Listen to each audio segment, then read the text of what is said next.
കാലാവസ്ഥാ വ്യതിയാനത്തെക്കുറിച്ചുള്ള പഠന റിപ്പോർട്ടുകൾ ആശങ്കപ്പെടുത്തുന്നതാണ്.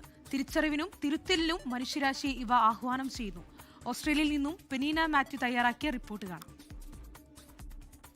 ആഗോള താപനത്തിന്റെ ഫലമായി ലോകമെമ്പാടും മരങ്ങളുടെ മരണനിരക്ക് ഉയർന്നിട്ടുണ്ട്. ഓസ്ട്രേലിയയിലും സ്ഥിതി വ്യത്യസ്തമല്ല.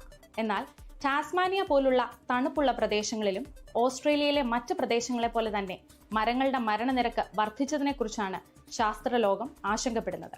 കാട്ടുതീ, മറ്റ് ഭൂഖണ്ഡങ്ങളിൽ നിന്നുള്ള സസ്യജാലങ്ങളുടെ കടന്നുകയറ്റം, രോഗബാധ എന്നിവ ഓസ്ട്രേലിയയിലെ മരങ്ങൾക്ക് ഭീഷണിയാണ്. ഇവയ്ക്ക് പുറമെയാണ് പുതിയ ഗവേഷണ ഫലങ്ങൾ പ്രകാരം കൂടുതൽ മരങ്ങൾ സ്വാഭാവികമായി ഉണങ്ങിപ്പോകുന്നതായി രേഖപ്പെടുത്തിയിരിക്കുന്നത്. നേച്ചർ പ്ലാന്റ്സ് എന്ന ജേർണലിൽ പ്രസിദ്ധീകരിച്ചിട്ടുള്ള ലേഖന പ്രകാരം ആഗോള താപനമാണ് മരങ്ങളുടെ നാശത്തിന് കാരണം. വനങ്ങളുടെ അടിസ്ഥാന ഘടനയിലും മാറ്റം സംഭവിക്കുന്നുണ്ട്. ഭൂമിയിലെ ജീവജാലങ്ങളുടെ നിലനിൽപ്പിന് മരങ്ങൾ അത്യന്താപേക്ഷിതമാണ്. കാർബൺ ഡയോക്സൈഡ് പോലുള്ള വാതകങ്ങളുടെ അന്തരീക്ഷത്തിലെ അളവ് കുറയ്ക്കുന്നതിൽ മരങ്ങൾക്കുള്ള പങ്ക് വലുതാണ്. മരം ഒരു വരം എന്ന് പഴമക്കാർ പറയുന്നത് വെറുതെയല്ല. മരങ്ങൾ മുറിക്കുന്നതിനോടൊപ്പം പുതിയവ വെച്ചുപിടിപ്പിക്കാനും വരും തലമുറയ്ക്കായി പ്രകൃതിയെ കാത്തു സൂക്ഷിക്കാനും നമുക്ക് കടമയുണ്ട്.